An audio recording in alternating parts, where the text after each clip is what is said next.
Hello YouTube, and welcome back to the TryCraft server. This is Kadia. We are playing Crackpack 2, and I've got something weird on my head.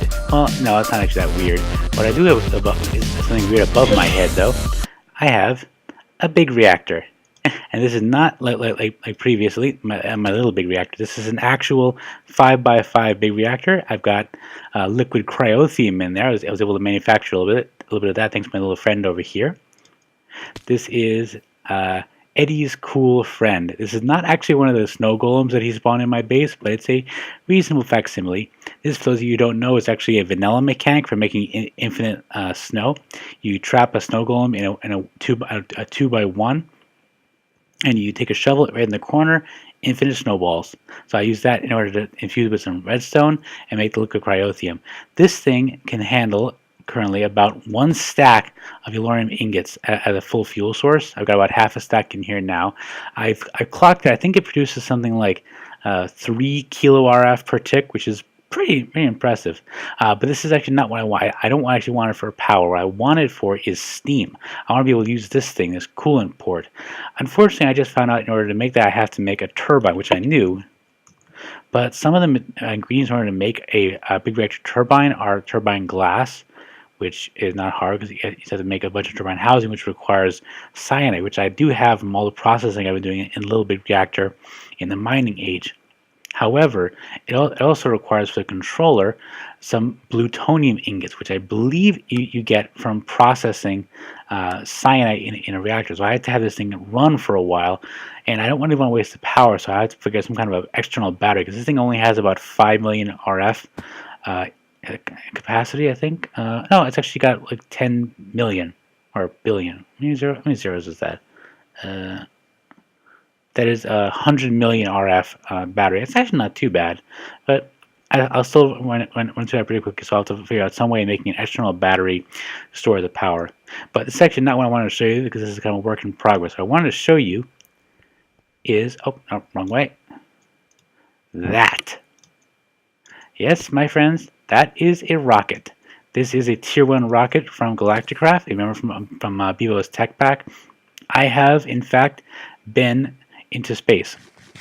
Now, I'm not the first person to go into space in this server. Eddie Magpie has been doing a lot of stuff with space recently, especially on Mars, not Mars, on the moon. I'm kind of interested to see what he's been up to up there, but I have to wait till a different episode. I'm not quite sure what he has recorded, what he's shown, and most importantly, where his bases are located. So we'll find out what that happens. But what I do want to show you is what I've been working on. So this thing should be all set to go. We're just going to launch it. Let some fuel. The heck? I probably put fuel in this gas tank. Let me check this. Yeah, it's loading. This thing go all wonky on me. Hang on, I got a spare wrench around here somewhere.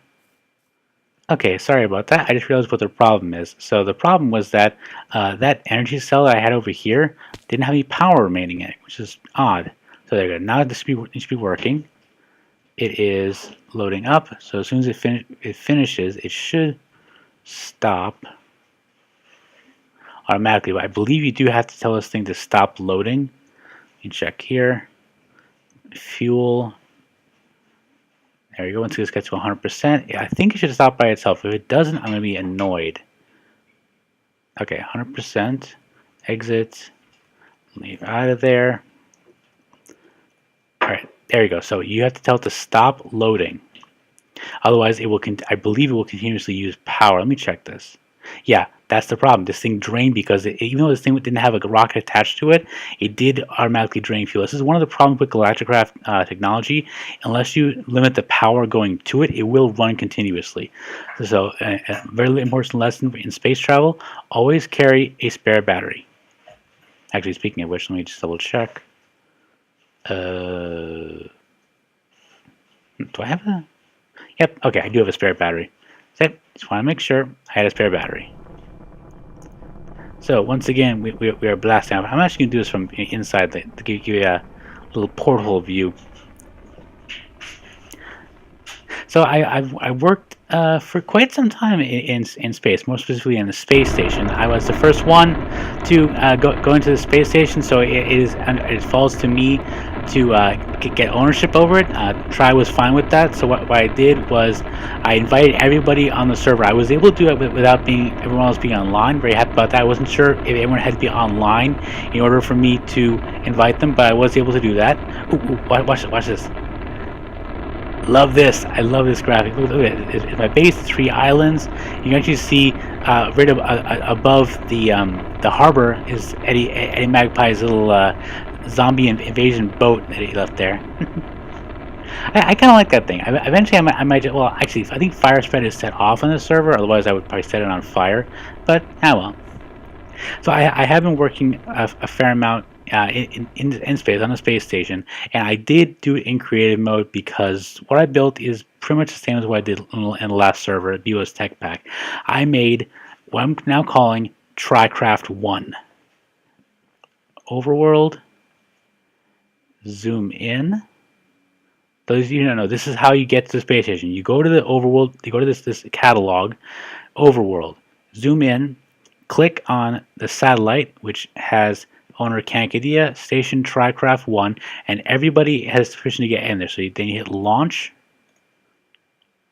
and let's hope this works. This is actually my first re-entry after building this thing. Yep, it worked fine. So full confession, I did have a slight accident while I was building this thing. Ordinarily, when you make a space station, it will initially spawn with an arrival block, which is supposed to be right here, but I kind of accidentally destroyed it. Oh, okay, that might happen too. I think it's a byproduct of the arrival block, because sometimes you may sort of float through objects, but it's only temporary. Okay, so you can see this place is well lit, because this over here is actually enlightened fused quartz. But one thing I wanted to show you is actually, I hope this works. Oh. Yep. Oh wait, yep. I'm not wearing my mask. This is a breathable environment thanks to a whole bunch of these bubble distributors. Now I tried to do this with oxygen sealers, but I just couldn't get it to work properly. So I ended up abandoning that and just doing. Oh, there we go. Sorry, that is going to happen. Unfortunately, there are a couple of areas where you don't actually have oxygen. It's just the way these things overlap. I couldn't get it perfect, especially in some of the corners. You have an option to show you if they're visible or not. Right now, none of the bubbles themselves are actually visible. But if you want to, you just click this, and you can kind of see where the edge of the bubbles are, where they overlap. It's usually in the corners where it'll overlap, and you won't be able to breathe in there, or you get a little warning. Probably won't take any damage, but it's a little bit irritating. So for safety's sake, do wear your oxygen gear here, even though you don't actually need it in most of the places. So first off, when you first get up from the arrival area, you will always spawn down here. Go up here. Oxygen compressor. This is where you put your tanks in to get refilled. I'm going to put some kind of barrels around here to get it look nicer. This thing is pretty bare bones. It only has power, oxygen, and lighting. That's really it. So if you go over here, see this little orange elevator block? I like the little Earth view down, or overworld view down there. Hit up. You'll go up to here. Now this is outside. That elevator takes you outside the station. So very carefully. Yeah, see right now you're up. You want to go down to the floor level and walk forward a little bit. So this is the landing station, and this is actually out of fuel. That shouldn't be a problem. I'm pretty sure I have extra fuel. Okay, here's the important part. When the station initially created itself, it started off where that arrival block was, and it also extended the area around it to include this block. Now this block, about 15 or so blocks down, is exactly the same place where your parachest will spawn when you come into the space station. So you just take the elevator up, come out here, take your parachest. Now, very important, when you come into the space area, always carry with you, where did I put it? At least one empty canister. You take this into the parachest, click it here, and this is the only way you can get fuel out of the parachest. Parachest itself, I recommend you destroy it. You don't have to keep it. You don't have to keep it. It's actually kind of a useless chest as far as I can tell, but it is useful for getting back your ship and your launch pad and all that good stuff. But it just takes up inventory, and I'm pretty sure it would be safe if you left it there for someone else to come up and spawn through the same area. Obviously, we'll eventually get the EP3 system in place where we can just go through a portal there, but for now this is what we have. Oh, by the way, I also have this item magnet from Ender IO activated. Very useful for building in space mode. I actually did this in creative mode. It will let you know how to build things a little better. So let's give you a wide angle view of this place. So I just tapped off a little bit, and I'm just going. This is pure acceleration. This place is a little bit crazy to build in. But you see, this is very similar to the design I had last time, with a couple of exceptions, and it's just born of the fact that I was doing in creative mode. I was able to do things much more fluidly than I did last time. Yeah, it's so hard to move around here. Yeah, I have to just struggle to get acceleration. When you do, it starts to move slowly. So on the sides, this is based on the ISS design. It has on the left and right sides two 11 by 11 cubes of leaf blocks with you can see the little wood blocks on the axes of it. This is the maximum range of the two oxygen collectors that we have getting oxygen to the station. We've got two arrays of solar panels, all in creative mode. These are Solar Flux Tier 3. We've got a total of 8 times 4, so we've got 32 of them, which is quite a lot. This thing has a massive amount of power, but I really wanted it just in case we wipe them right out, don't lose our energy. If we want to be in more of this, we can do it in survival mode, but I figured, you know, this is basically like our spawn town for Space Station, so I want it to be as safe as possible.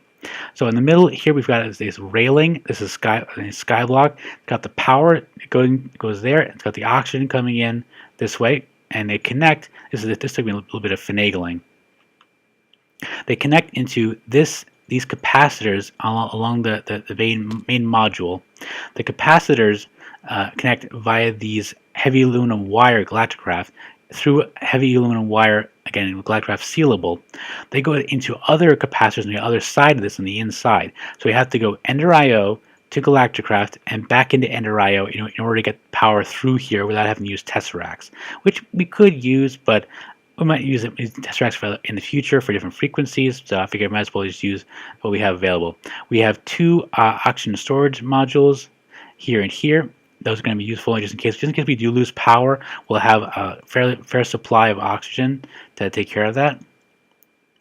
So yeah, 1, 2, 3, 4, 5, 6 modules. Even though the top and bottom ones are really just for arrival and for recovery of your items. So what you'll do when you want to leave is come back over here. This is why I put a little awning. It's a little easier to move around here. Put the launch pad back here.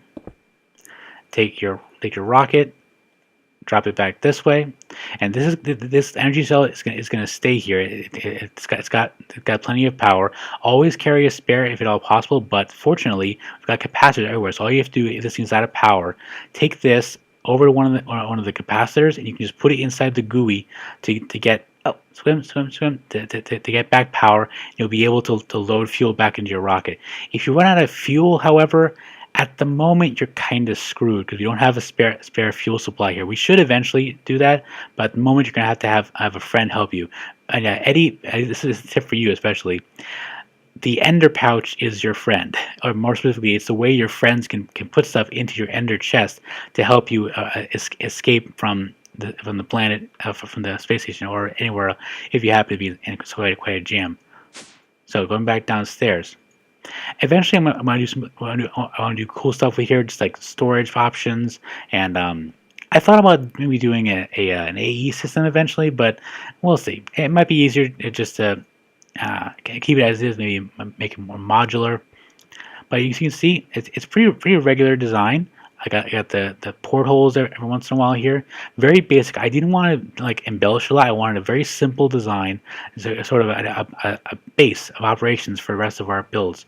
Right now it doesn't have doors, so if you walk out through here, you go into space, and you got these platforms. These are going to be eventually where our rail tracks are going to go. So eventually I would like to have rail going off to everyone's builds in different directions. Obviously we don't know where it's going to be. We have 3 of these bases. We have one here and one on each of the 2 other modules. So yeah, we are in space. This is TryCraft 1. And I know Eddie Magpie is doing Thunderbird 1 and all that different things, but this is TryCraft 1. I'm hoping to build TryCraft 2 on the moon, TryCraft 3 on Mars, and TryCraft 4 on an asteroid when I finally get to it. But we'll see how long it takes me to get that far. So we are in space. Oh, one more thing is actually kind of cool. You can't see it right now. Oh, yeah, you can. Okay. So I purposely aligned this spaceship with east. So that means that when the sun or moon come up, they come up right in here in the main portal. So you walk in here, you come up from the arrival area, walk straight this way. You get this view of the moon or the sun coming right up here. Eastern exposure. Pretty cool. So I'm gonna work around and do some more stuff, and I'll be back in a minute.